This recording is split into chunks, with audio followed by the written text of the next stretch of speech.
Hello, hello! Got some more Tribes Ascend for you today.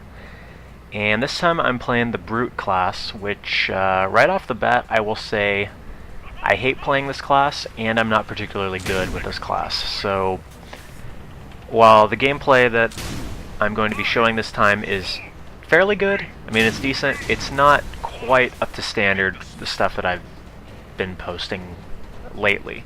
I mean, there's a classic spree in here, there's a mid-air, and some pretty decent shots, but it's not my best gameplay, let's just say that. So, what is Brute? Brute is basically incredibly heavy class with a lot of HP, hardly any mobility, and very heavy-hitting direct weapons. So, what that translates into strategy-wise is that you probably want to be using this class indoors. Your weapons, basically, like I said, very, very direct. They're weapons like Heavy Spin Fuser, which is this thing. You've got an automatic shotgun. You've got a plasma cannon, which is sort of a powered-up version of the Raider's plasma gun. And then there's the Gladiator, which is this odd little weapon that fires a projectile which then explodes multiple times after it hits a surface. It's kind of a weird thing to use. I've tried it and I don't care for it too much. It's a very specialized kind of weapon. And then the reason everybody uses Brute, the fractal grenades, or disco grenades. Basically you toss them down and for a certain amount of time they start throwing plasma in every direction and racking up kills. In fact, you see that Mr. Ball Tickler just fell victim to those after I died. Quite a nice name there. So the way that most people will play this class, I've noticed, is they will rush into the flag stand or rush into the generator, throw their 3 fractals, or 2 fractals, depending on if they're using safety third or not, and then die. Oh, Ball Tickler bit the dust again. Good for him. The names some people choose. But that seems to be how most people play it. You know, they just go in, do their damage, and they die. They get a lot of kills. They're taking the flag stand, you know, that is moderately helpful, I suppose, but not doing a whole lot of good. However, that does seem to be kind of the best way to use it, because you are suited more for indoor combat. So that probably has something to do with why I don't particularly enjoy playing this class. You know, I'm more of a fly around people and pick them off. Although, as you'll see here, if you know how to spin fuser jump, you can actually chase with the Brute, assuming you're in the right position. And this is probably my favorite shot in the whole video. And see ya. That was a pretty good one. Because under normal circumstances, there's no way a Brute should be able to catch a Pathfinder who has the flag, but whatever. Other than that, you will notice that the Heavy Spin Fuser does insane amounts of damage to structures, like over 1700. Essentially that means you can take out a radar turret that hasn't been upgraded in 2 shots, and a base turret. I don't know why I always say radar turret instead of radar sensor. But at any rate, radar sensor you can take out in 2 shots, and a base turret in 3, which is pretty dang impressive. So take advantage of that on your way into the enemy base. Now, you're probably going to notice some stuttering in this video. That was because over the weekend, that's when I was playing, it was over the double XP weekend. I think it was because there were so many people on. My ping kept shooting up over 100, and then after a few seconds would go back down, so there will be a few times in this video where I just sort of like stop and wait, or I keep looking at my ping. That's the reason. It's because I don't like the stuttering. Now, assuming you're on crossfire, as I am here, coming into this area and throwing fractals repeatedly is actually a very good thing. And as you'll see here, this class is really a nightmare to deal with indoors. I mean, I just one-shotted that guy. And picked up the classic spree on top of that.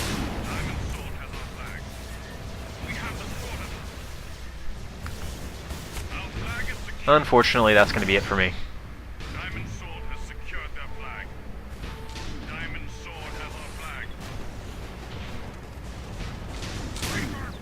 And now we have a chance to witness one of the silliest sights in Tribes Ascend. That is brute versus brute combat that takes place outside. Tends to be a fairly pathetic sight. Both sides having so much HP and so little mobility that it typically just devolves into jumping around like idiots, scoring lots of hits but no kills. And it becomes fairly stupid. Now, under normal circumstances, I probably should have killed this guy like right away, but at this point I had just picked up the plasma cannon, so I really was not that proficient with it. You will see me use some superior tactics to kill this guy though, because I'm now down to 1 hit. He's got about half health. Fortunately, I know I can just fall back to my turret, and he is silly enough to try and follow me. Kaboom. That's actually a good general strategy that I found. Oh, a little more stutter there. In this game, even though it is primarily a capture the flag game, goodbye. That was another pretty decent shot. Even though it is primarily capture the flag, people get very caught up in the deathmatch mentality.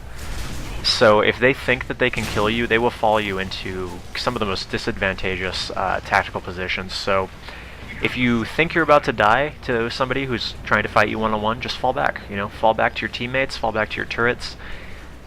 The majority of the time, they will actually follow you because they think they can pick up the kill, and it's just the deathmatch mentality is just sort of ingrained in people from playing so many other FPS that, you know, have that element. At any rate, now you're seeing me commit one of the mistakes that I was warning against earlier in the video, which is don't lurk the midfield as brute for goodness sakes, because you will die. Do take out the turrets, of course, but now this guy's back for more, and we're gonna have another silly battle. You'll notice that brutes have so much HP, I actually have to hit this guy like 5 times, and he still isn't dead.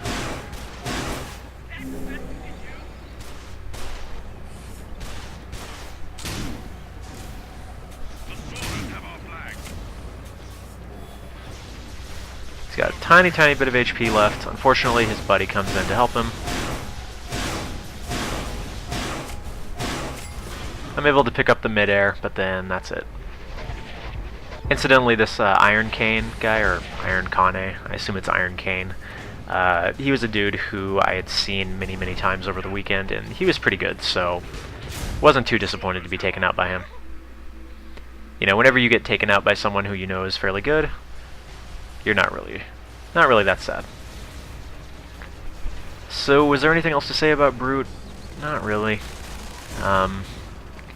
If you want to absolutely destroy people indoors and absolutely get destroyed out of doors, this is probably the class for you.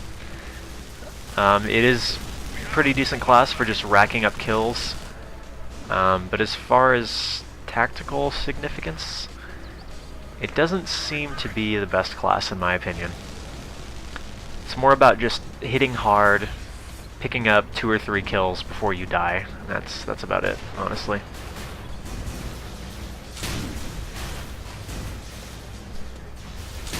Obviously, if someone's silly enough to come into close range like that guy, they're probably going to die, but that's about it. Anyways, match is over. Final score was 12 kills, 3 deaths. That's not particularly great, although there was a classic spree and a mid-air in there, so not bad.